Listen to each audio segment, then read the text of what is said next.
नमस्कार। आज हम उत्तर प्रदेश की एक ऐसी यात्रा पे निकल रहे हैं जो किसी हाईवे या एक्सप्रेसवे पर नहीं बल्कि जमीन के नीचे होगी। हम्म। हम उस दुनिया में उतरने वाले हैं जो दिखती तो नहीं पर यूपी की खेती, यहाँ के खाने और करोड़ों लोगों की जिंदगी को एक तरह से आकार देती है। ये है यहाँ की मिट्टी की दुनिया। बिल्कुल। हमारे पास जो स्रोत हैं वो तस्वीरों और जानकारी का एक ऐसा खजाना है जो बताते हैं कि एक ही राज्य में कहीं गन्ने के लहलहाते खेत हैं तो कहीं बाजरे की सूखी फसल। और इस क्यों का जवाब जमीन के ऊपर नहीं, जमीन के नीचे छिपा है। और ये सिर्फ मिट्टी की कहानी नहीं है, ये हजारों सालों के भूगोल और इतिहास का संगम है। अच्छा। सोचिए कैसे हिमालय से निकली नदियों ने करोड़ों साल तक गाद की चादर बिछाई, कैसे यहाँ की मॉनसूनी जलवायु ने उस चादर को तराशा, और कैसे जमीन के नीचे दबी चट्टानों की प्रकृति ने तय किया कि मिट्टी का मिजाज कैसा होगा, नरम होगा या सख्त, पानी सोखेगा या बहा देगा। तो इन सब कारकों को समझे बिना उत्तर प्रदेश की कृषि की विविधता को पकड़ पाना नामुमकिन है। बिल्कुल। आज की हमारी ये गहरी पड़ताल इसी बुनियाद को समझने की है। तो चलिए इस परत को हटाते हैं और देखते हैं कि उत्तर प्रदेश के नक्शे पर मिट्टी के कौन-कौन से रंग और कहानियां बिखरी पड़ी हैं। तो सबसे पहले हमारे सामने एक नक्शा है जी। जिसने पूरे प्रदेश को मिट्टी के हिसाब से 4 बड़े हिस्सों में बांट दिया है। 4 बड़े हिस्से। जी, ये 4 इलाके अपनी अपनी पहचान रखते हैं। सबसे उत्तर में पहाड़ों के ठीक नीचे है भाबर और तराई का क्षेत्र। ओके। फिर पश्चिम की तरफ चलें तो राजस्थान से सटा मरुस्थलीय मिट्टी का इलाका आता है। प्रदेश का जो सबसे बड़ा और कह सकते हैं धड़कता हुआ दिल है वो है मध्य गंगा का मैदान, जलोढ़ मिट्टी वाला, जो अपनी उपजाऊ जलोढ़ मिट्टी के लिए मशहूर है। और आखिर में दक्षिण का पठारी क्षेत्र, जिसे हम सब बुंदेलखंड के नाम से जानते हैं। हर इलाके की मिट्टी का अपना एक अलग किरदार है। बिल्कुल। तो एक एक करके इन सभी किरदारों से मिलते हैं। शुरुआत उत्तर से करते हैं जहां से गंगा यमुना जैसी नदियां मैदानों में उतरती हैं। जी, यहाँ ये वाकई दिलचस्प हो जाता है। एक ही इलाके में 2 बिल्कुल अलग, एकदम जिद्दी जमीनें हैं, भाबर और तराई। हाँ। एक तरफ पत्थर ही पत्थर, दूसरी तरफ दलदल ही दलदल। ऐसा कैसे? इसका सीधा कनेक्शन नदियों के बर्ताव से है। इसे ऐसे समझिए कि नदियां जब पहाड़ों से तेज ढलान से नीचे उतरती हैं तो वो एक तूफानी नौजवान की तरह होती हैं, जोश से भरी हुई। वो अपने साथ बड़े बड़े कंकड़, पत्थर, बोल्डर सब कुछ बहा कर ले आती हैं। अच्छा। जैसे ही वो शिवालिक की पहाड़ियों को पार करके समतल जमीन पर कदम रखती हैं, उनकी रफ्तार वो अचानक ब्रेक लगने जैसे कम हो जाती है। और सारा भारी सामान यानी पत्थर कंकड़ वो वहीं पटक देती हैं। वहीं पर एक तरह का प्राकृतिक सिक्योरिटी चेक हो गया, जहां मोटा सामान पहले ही रोक लिया जाता है। बिल्कुल। इसीलिए स्रोत बताते हैं कि भाबर की जमीन खेती के लिए लगभग बेकार है। पानी भी तो इन कंकड़ पत्थरों के बीच से सीधे नीचे गायब हो जाता होगा। बिल्कुल सही पकड़ा। पानी सतह पर टिकता ही नहीं, इसलिए यहाँ आपको घनी खेती नहीं बल्कि झाड़ियाँ और जंगल ही ज्यादा मिलेंगे। लेकिन यहाँ कहानी खत्म नहीं होती। नहीं, यहाँ से तो कहानी शुरू होती है तराई की। अच्छा। अब जो नदी आगे बढ़ती है वो शांत हो चुकी है। उसके पास अब सिर्फ महीन कण बचे हैं, सिल्ट, गाद, चिकनी मिट्टी। जब ही नदियां भाबर से आगे के समतल इलाके में फैलती हैं तो वो इन महीन कणों को बड़े आराम से बिछा देती हैं। यही तराई क्षेत्र है। और ये जमीन तो भाबर से मतलब 180 डिग्री अलग है। जी। महीन कण, दलदली और जैसा कि स्रोत बताते हैं नाइट्रोजन और जैविक पदार्थों से लबालब। यहाँ पानी की भी कोई कमी नहीं। सही। मतलब एक जगह पानी गायब हो जाता है और उसके ठीक आगे पानी इतना है कि जमीन दलदली हो गई है। सही कहा। लेकिन यहाँ एक रासायनिक पेच है जिसका जिक्र हमारे स्रोतों में है। क्या? फॉस्फेट की कमी। अब देखिए, यहाँ की मिट्टी, पानी और पोषक तत्व मिलकर एक खास तरह का माहौल बनाते हैं। इसी वजह से यहाँ वही फसलें कामयाब होती हैं जिन्हें पानी बहुत ज्यादा चाहिए और जो इस मिट्टी के मिजाज के साथ चल सके। इसीलिए तराई का ये पूरा बेल्ट गन्ना, धान, गेहूं और जूट की खेती का गढ़ बन गया। बिल्कुल। तो उत्तर में पानी का खेल ही मिट्टी बना रहा था, कहीं पानी को छिपाकर तो कहीं पानी को फैलाकर। लेकिन अगर हम यहाँ से पश्चिम की ओर चलें तो कहानी पानी की नहीं बल्कि हवा और गर्मी की हो जाती है। हाँ। मथुरा, आगरा, अलीगढ़, यहाँ एक बिल्कुल अलग चुनौती किसानों का इंतजार कर रही है। यहाँ की मिट्टी की केमिस्ट्री ही अलग है। हमारे स्रोत बताते हैं कि इसमें लवण यानी सॉल्ट और फॉस्फोरस तो काफी ज्यादा है। ज्यादा? अच्छा। लेकिन नाइट्रोजन और जैविक पदार्थ जो मिट्टी को जिंदा रखते हैं उनकी भारी कमी है। ओहो, उगती हैं जिन्हें हम जांबाज कह सकते हैं, जांबाज। जो इन कठोर परिस्थितियों से लड़ सकें। स्रोत में साफ तौर पर बाजरा, अरहर और जौ का जिक्र है। ये फसलें कम पानी और इस तरह की मिट्टी में भी हिम्मत नहीं हारती। और यहाँ की एक और बड़ी समस्या है जिसका जिक्र है वायु अपर्दन। हाँ, सुनने में कितना सीधा साधा शब्द है, पर इसका मतलब तो ये हुआ कि तेज गर्मी और हवाएं खेत की सबसे कीमती चीज, उसकी उपजाऊ ऊपरी परत को ही उड़ा कर ले जाती हैं। बिल्कुल। ये तो ऐसा है जैसे किताब का पहला पन्ना ही फाड़ दिया और सारी कहानी ही खत्म। और इसके जो समाधान हमारे स्रोतों में दिए गए हैं वो भी उतने ही जमीनी हैं। 3 प्रमुख रणनीतियां हैं। ज्यादा पेड़ लगाना। पेड़ों की जड़ें मिट्टी को किसी जाल की तरह कसकर पकड़ लेती हैं और उसे उड़ने नहीं देती। दूसरी रणनीति है फसल चक्र। जी। इसका मतलब तो ये हुआ कि जमीन को बोर न किया जाए।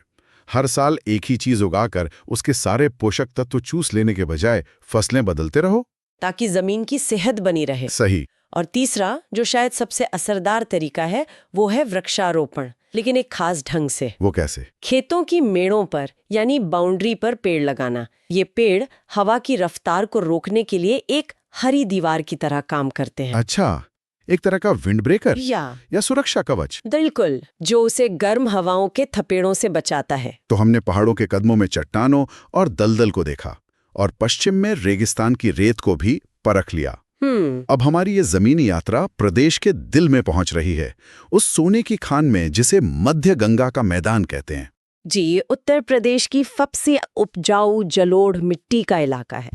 लेकिन यहाँ भी कहानी में एक दिलचस्प मोड़ है, खादर और बांगर। और ये मोड़ तय करती है नदी। विभाजन इस बात पर है कि नदी का बाढ़ का पानी वो कहाँ तक पहुंच पाता है। अच्छा। इसे समझने का सबसे आसान तरीका है नया बनाम पुराना।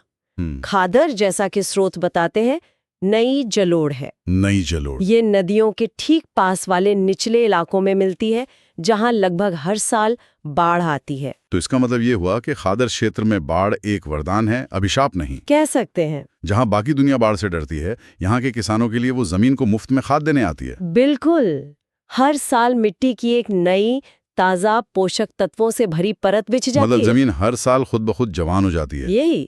ये प्रकृति का सालाना रीसेट बटन है। इसी वजह से यहाँ की खेती ज्यादा आत्मनिर्भर है और बाहरी उर्वरकों पर कम निर्भर। और पानी पकड़ने की क्षमता भी जबरदस्त होती होगी। जबरदस्त।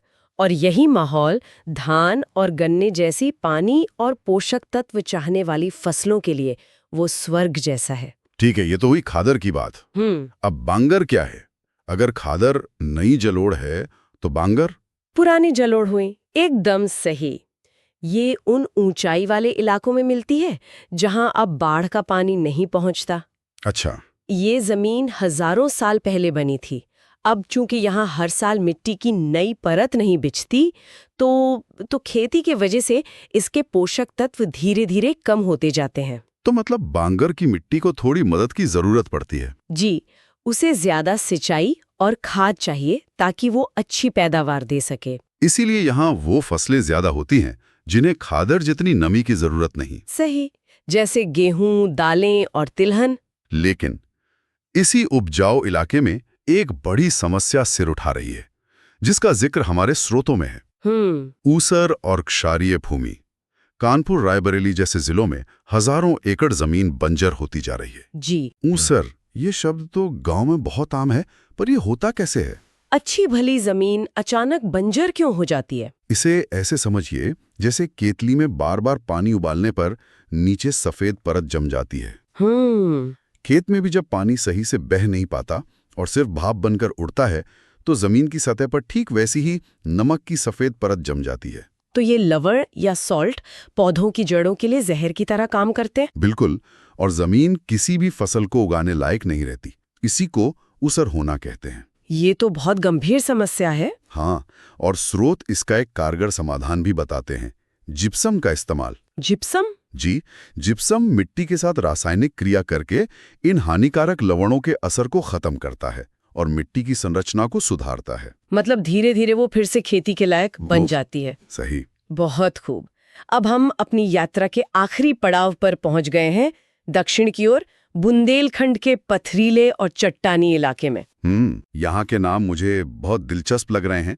लाल मिट्टी, परवा, माड़, राकर, भौंटा। ये नाम किसी वैज्ञानिक किताब से नहीं बल्कि सीधे खेतों से निकले लगते हैं। तो क्या इन नामों में ही इन मिट्टियों का राज छुपा है? बिल्कुल, ये नाम सिर्फ नाम नहीं है, ये मिट्टी के गुण बताते हैं। शुरुआत करते हैं लाल मिट्टी से। जैसा कि नाम से ही जाहिर है, इसका रंग लाल है, जो इसमें लौह तत्व यानी आयरन ऑक्साइड की मौजूदगी की वजह से है। ये मिर्जापुर, सोनभद्र, झांसी में मिलती है। लेकिन इसमें पोषक तत्वों की कमी होती है। हाँ, इसमें नाइट्रोजन और फास्फोरस जैसे जरूरी पोषक तत्वों की कमी होती है, इसलिए यहाँ दालें और तिलहन जैसी कम मेहनत वाली फसलें उगाई जाती हैं। इसके बाद है परवा मिट्टी। स्रोत इसे सैंडी लोम कहते हैं। क्या इसका मतलब ये है कि ये छूने में थोड़ी रेतीली है लेकिन भुरभुरी नहीं? बिल्कुल सही पकड़ा आपने। ये वो गोल्डीलॉक्स मिट्टी है, ना तो चिकनी मिट्टी की तरह चिपचिपी, न ही रेत की तरह पानी छोड़ देने वाली। हवा और पानी का सही संतुलन रखती है। सही। इसीलिए अगर इसे थोड़ी मदद यानी सही सिंचाई और खाद मिल जाए तो ये सोना उगल सकती है। तो इसमें चना, ज्वार जैसी फसलें अच्छी होती हैं। बहुत अच्छी। अब आती है माड़ मिट्टी। इसके बारे में लिखा है कि ये काली, चिकनी और गीली होने पर गोंद जैसी चिपचिपी हो जाती है। इसे कपास की मिट्टी भी कहते हैं। हाँ। अच्छा, तो मतलब बारिश के बाद इस खेत में चले गए तो जूता वहीं छोड़ के आना पड़ेगा।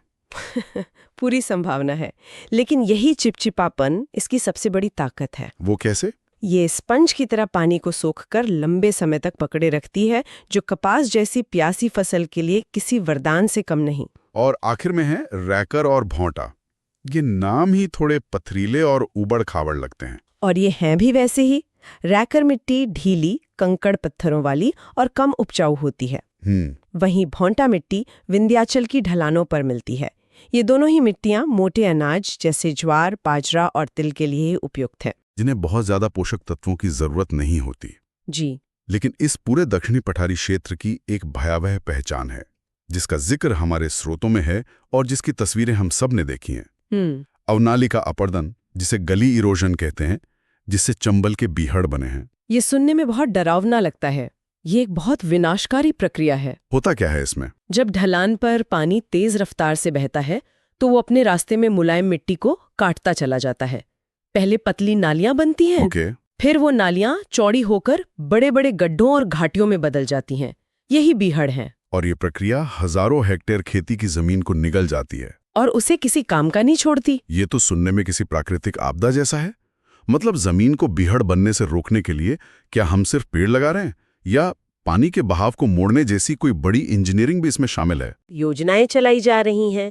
इन बीहड़ों में बड़े पैमाने पर वृक्षारोपण किया जा रहा है ताकि पेड़ों की जड़ें मिट्टी को जकड़ लें। और पानी को कंट्रोल करने के लिए साथ ही छोटे छोटे बांध बनाकर और पानी के बहाव की दिशा बदलकर उसे नियंत्रित करने के उपाय भी अपनाए जा रहे हैं। ये एक बहुत लंबी और मुश्किल लड़ाई है। तो इस पूरी जमीनी यात्रा का निचोड़ क्या है? हमने उत्तर प्रदेश के चारों कोनों का सफर किया और देखा कि हर जगह की मिट्टी की अपनी अलग पहचान है, अपनी ताकत है और अपनी चुनौती। एक बात तो शीशे की तरह साफ है कि उत्तर प्रदेश की खेती का पूरा भविष्य इसी मिट्टी की सेहत पर टिका है। हमारे स्लोगोत इसे एक बहुत सीधे सपाट समीकरण में बांधते हैं।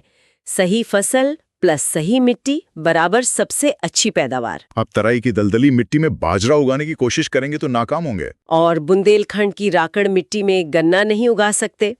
यहाँ तक कि मिट्टी का पीएच स्तर यानी उसका अम्लीय या क्षारीय होना भी बहुत मायने रखता है, जो आदर्श रूप से 6 से 7 के बीच होना चाहिए। जी। आखिर में संदेश बहुत साफ है। मृदा संरक्षण यानी मिट्टी को बचाना ही खेती के भविष्य को बचाना है। ये सब जानने के बाद एक सवाल जोर से दिमाग में कौंध रहा है, और ये एक बहुत जरूरी सवाल उठाता है। जब उत्तर प्रदेश के हर इलाके की मिट्टी और उसकी जरूरतें इतनी अलग हैं, कहीं फॉस्फेट की कमी है तो कहीं नाइट्रोजन की, कहीं पानी का जल भराव समस्या है तो कहीं हवा से मिट्टी उड़ रही है, तो क्या भविष्य की कृषि तकनीकों को एक समाधान सबके लिए वाले नजरिए से हटाकर हर खेत की मिट्टी के डीएनए के हिसाब से एकदम पर्सनलाइज्ड या कस्टम मेड बनाने की जरूरत नहीं होगी?